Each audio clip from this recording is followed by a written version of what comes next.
Welcome to Kanishka IAS. మనం ఈరోజు అనగా నవంబర్ 13, 2024 డిఫరెంట్ న్యూస్ పేపర్లో ఉన్న న్యూస్ని మనం ఎగ్జామ్ పాయింట్ ఆఫ్ వ్యూలో బ్రీఫ్గా మనం చూద్దాం. అందులో మొదటిది దీర్ఘ శ్రేణి క్రూజ్ క్షిపణి అనే ఒక వార్త చదివాం. అంటే ఇది సైన్స్ అండ్ టెక్నాలజీలో భాగంగా వస్తుంది. దీన్నే long range long attack missile అనేది చెప్తాం. సో దీని గురించి మనం చూడాల్సి వచ్చినప్పుడు దీన్ని ఏరోనాటికల్ డెవలప్మెంట్ ఏజెన్సీ బెంగళూరు సంస్థ వాళ్ళు అభివృద్ధి చేస్తే దీని నమూనాను తీసుకొని ఉత్పత్తి అంటే ప్రొడక్షన్ చేసిన వాళ్ళు హైదరాబాద్లోని BDL భారత్ డైనమిక్ లిమిటెడ్, అదేవిధంగా బెంగళూరులోని BEL భారత్ ఎలక్ట్రానిక్స్ లిమిటెడ్, వీళ్ళిద్దరూ కలిసి ఉత్పత్తి చేసిన దాన్ని DRDO defence research and development organisation వీళ్ళు అందరూ కలిసి డెవలప్మెంట్ చేసి దీన్ని వినియోగంలోకి తెస్తున్నారు. దీనికి సంబంధించింది నిన్న ఒరిస్సా తీరంలో ఒక టెస్ట్ అనేది జరిగింది. సో ఈ టెస్ట్ ఆధారంగా భారతదేశం కూడా ఈరోజు అత్యాధునిక ఉత్పత్తిలో మరొక అడుగు ముందుకు వేసింది అని మనం చెప్పొచ్చు. ఇది ఒక సైన్స్ అండ్ టెక్నాలజీలో భాగంగా చూస్తే మరొకటి S&T భాగంలో కూడా మనం చూడొచ్చు. అంటే ఇది S&T అండ్ ఎకానమీ రిలేటెడ్గా మీకు కనిపిస్తుంది. అందులో ఉన్నది ఏంటంటే ఈరోజు ఇంటర్నెట్ వినియోగం అనేది దాదాపు ప్రతి ఒక్కరి చేతిలోకి వచ్చింది. సో అది డిఫరెంట్ మెథడ్ కావచ్చు. కొందరు వచ్చేసేమో మొబైల్ సహాయంతో వాడుతున్నాం. కొన్ని దేశాలలో ఈ యొక్క శాటిలైట్ లింక్ ఇంటర్నెట్ అనేది కూడా ఒకటి వచ్చింది. ముఖ్యంగా ఈ మధ్యకాలంలో ప్రపంచానికి మంచి అని ఒకవైపు, లేకపోతే డేంజరస్గా కనిపిస్తున్న ఒక పర్సన్ ఎవరంటే మనకు ఎలాన్ మస్క్ కనిపిస్తాడు.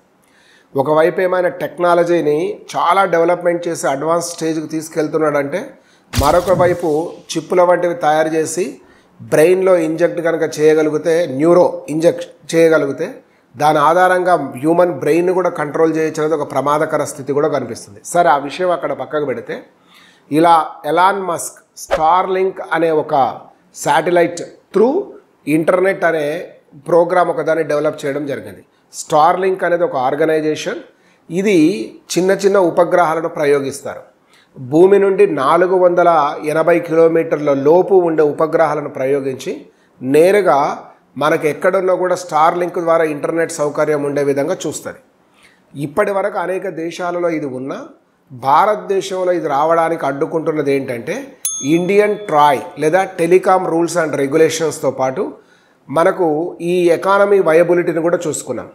ఫైనల్గా ఈ స్టార్లింక్ సంబంధించిన ప్రతినిధులు ఇండియన్ గవర్నమెంట్తో డిస్కస్ చేసిన తర్వాత భారతదేశంలో ఏ డాటానైతే వాళ్ళు సేకరిస్తారో లేదా భారతదేశంలో ఏవైతే ఇంటర్నెట్ వాడతారో దీని ద్వారా అది అన్నింటిని కూడా ఇండియాలోనే భద్రపరచాలి. ఆ డేటాని విదేశాలలో భద్రపరచడానికి వీలు లేదు.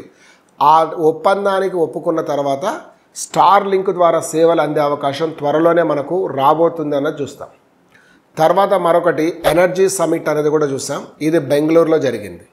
సో దీన్ని IOC వారు ఇండియన్ ఆయిల్ కార్పొరేషన్ నిర్వహిస్తున్న ఈ సమావేశాన్ని మనకు నవంబర్ 12, 13, 14 3 రోజులలో ఇది జరుగుతుంది. దీని ప్రధాన ఉద్దేశం రాను రాను భారతదేశంలో ఎనర్జీ కన్జంప్షన్ లెవెల్ పెరుగుతుంది. దానికి అనుకూలంగానే మన యొక్క డెవలప్మెంట్ కూడా ఎనర్జీ ప్రొడక్టివిటీ అండ్ ప్రొడక్షన్ రెండు కూడా పెరగాలని దానికి సంబంధించిన డిస్కషన్ జరిగినట్టుగా చూసాం. మరొక వార్తగా చూస్తే ఇది ఎన్విరాన్మెంటల్ రిలేటెడ్గా మీకు కనిపిస్తుంది. అదేంటంటే వాటర్కి సంబంధించిన ఒక అంశం. దీన్నే ఈ వాటర్ యాక్ట్కి సంబంధించింది ఏంటంటే ఇది వాటర్ పొల్యూషన్ యాక్ట్ అని కూడా మనం చెప్పుకోవచ్చు. గతంలో ఉన్నదానికి కొన్ని సవరణ చేస్తూ environment, climate and forestry ministry వారు విడుదల చేసిన దాని ప్రకారం చూస్తే డీక్రిమినలైజేషన్ చేశారు. ఫస్ట్ యాక్ట్లో పీనలైజేషన్ మాత్రం కంపల్సరీ ఉంటుంది. అంటే మనం నీరును పొల్యూటెంట్ చేసినా లేదా దుర్వినియోగం చేసినా సో దీనికి సంబంధించిన దానిపైన ఒక కొన్ని రూల్స్ అండ్ రెగ్యులేషన్స్ ఇచ్చారు. సెంట్రల్ పొల్యూషన్ కంట్రోల్ బోర్డు కానీ, స్టేట్ పొల్యూషన్ కంట్రోల్ బోర్డు కానీ, లేదా ఈ పొల్యూషన్ నియంత్రించడానికి పనిచేస్తున్న సంస్థలకు కానీ ఎవరైనా వ్యక్తి రిపోర్ట్ కనుక వాళ్ళకి చేస్తే 6 నెలలలోపే ఈ సంస్థలు దానిపైన విచారణ జరిపి ఆ పొల్యూషన్ కారణమైన వారిపైన పీనలైజ్డ్ అంటే కొంత జరిమానా విధించాలి అన్నదాన్ని మాత్రం చూస్తాం. అంటే క్రిమినల్ కిందికి రాకుండా చూసే ప్రయత్నం ఒకటి మాత్రం జరిగింది. సో ఇవి 4-5 వార్తలు అనేటివి మనం సైన్స్ అండ్ టెక్నాలజీ ఎన్విరాన్మెంట్ రిలేటెడ్గా చూసాం దాదాపు. చివరిగా ఒకటి ఏంటంటే మనకు CISF అనేది ఉంటుంది. ఈ యొక్క సెంట్రల్ ఇండస్ట్రియల్ సెక్యూరిటీ ఫోర్స్ అనేది ఒకటి కనిపిస్తుంది.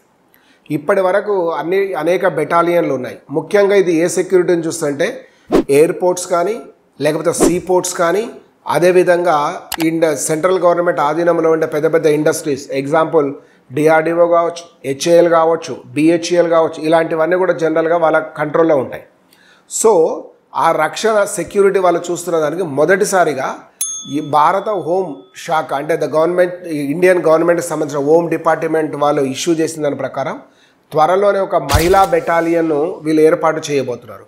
సో ఇంతకుముందు మహిళలు ఉన్నారు ఇందులో, కానీ జనరల్ సెలక్షన్లో వాళ్ళు సెలెక్ట్ అయిన వాళ్ళుగానే కనిపించారు. ఎక్స్క్లూజివ్ ఉమెన్ బెటాలియన్ అనేది ఒకటి రాబోతుంది అనేది మనం ఒక వార్తగా చూసాం. This is current affairs of today. Will meet tomorrow with the same time. Thank you all.